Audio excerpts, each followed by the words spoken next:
The MGH Institute's Guide to Bias-Free Language in the APA Style 7th edition.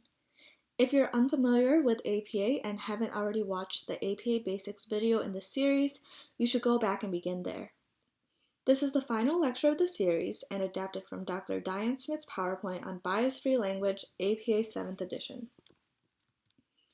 So, what is bias-free language? Bias-free language is based on the concept of intersectionality, which means that people are shaped by multiple contexts, such as cultural, structural, and social contexts. Using bias-free language aims to address the multiple dimensions that make up our identities. The bias-free language chapter in the APA 7 manual is quite extensive, so I recommend you read this chapter to be informed on how to use appropriate language in your writing. In today's lecture, I'm going to review some of the general principles from this chapter, give you some examples, and provide you with resources to guide you in using bias-free language. So let's begin with the general principles. When using bias-free language, you should describe people at the appropriate level of specificity. This means that when referring to people, you should choose words that are accurate, clear, and free from bias. Inaccurate or unclear language can be a form of imprecision. So, for example, in the past, people have commonly used the word man to refer to all human beings. However, this term is not inclusive to all people. Instead, terms like individuals or people more clearly represent all human beings. While being appropriately specific, you also only want to focus on the relevant characteristics. For example, if you're writing a research paper about cognition, it may not be relevant to mention participants' sexual orientation. In contrast, if you're writing a paper about sexual orientation, then this characteristic may be more relevant to include than characteristics about people's cognition.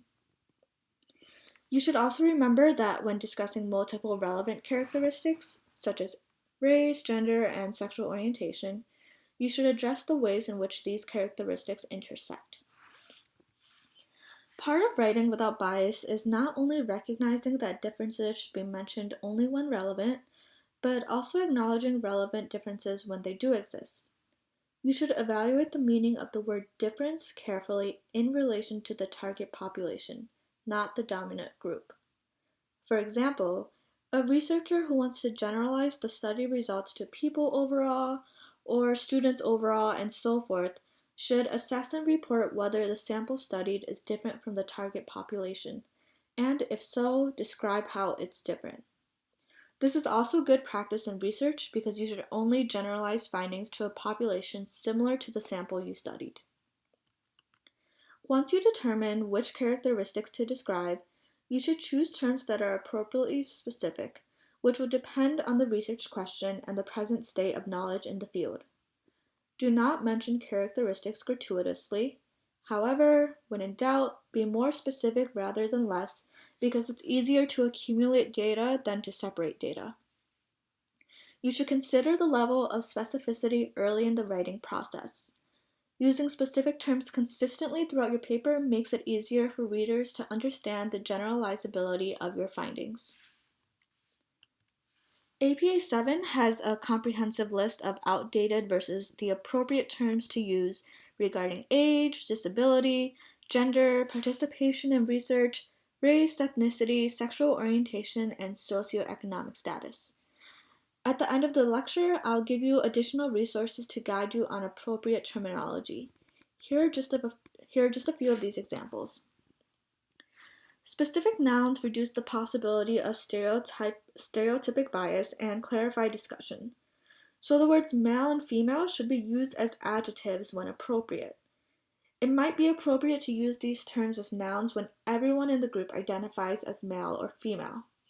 But usually, you should refer to all people using terms like men, women, transgender people, cisgender people, humans, and any other similar terms. Another term is the generic use of he or she. However, APA 7 now recognizes the term they in the use of the singular form when referring to a single person. This avoids assuming gender and avoids mentioning characteristics that may not pertain to the purpose of the sentence. Regarding race and ethnicity, Afro-American is outdated. Rather, the term Black alone or African American describes this racial group. When possible, specify the region or nation of origin to avoid the impression that all people of African descent have the same cultural background. You should also note that the term Black is appropriate rather than African American to describe people of African descent from various national origins, such as people who are Haitian or Nigerian who do not necessarily identify as American. Caucasian is also another outdated term because this term is considered offensive to some cultures. Instead, use white or European American for people of European descent living in North America, or be more specific by providing the nation of origin. Another commonly used term that should be more clearly specified is minority.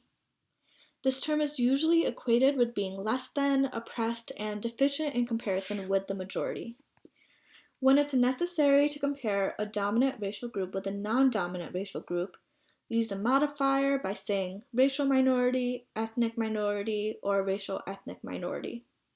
Otherwise, use terms like people of color or underrepresented groups to refer to non-white racial and ethnic groups.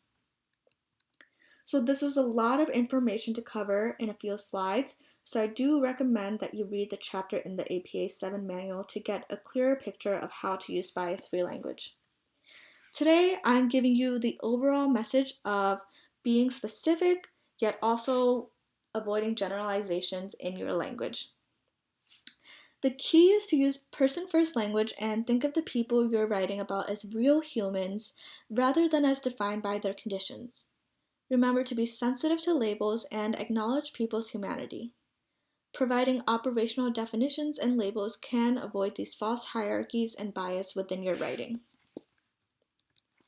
The APA 7 LibGuide has more information on bias-free language, including a table that gives more in-depth examples similar to the ones provided today. At the end of this module, we also have attached a sheet on bias-free language created by Dr. Diane Smith. This sheet has all the appropriate terminology listed to help guide you in using bias-free language in your writing. Don't forget to also take the quiz on bias-free language at the end of this module to check your knowledge. Thank you for watching this video and for completing the APA 7 series. At the Ballack Library, we're here to support you, so please do not hesitate to email us with questions. Good luck!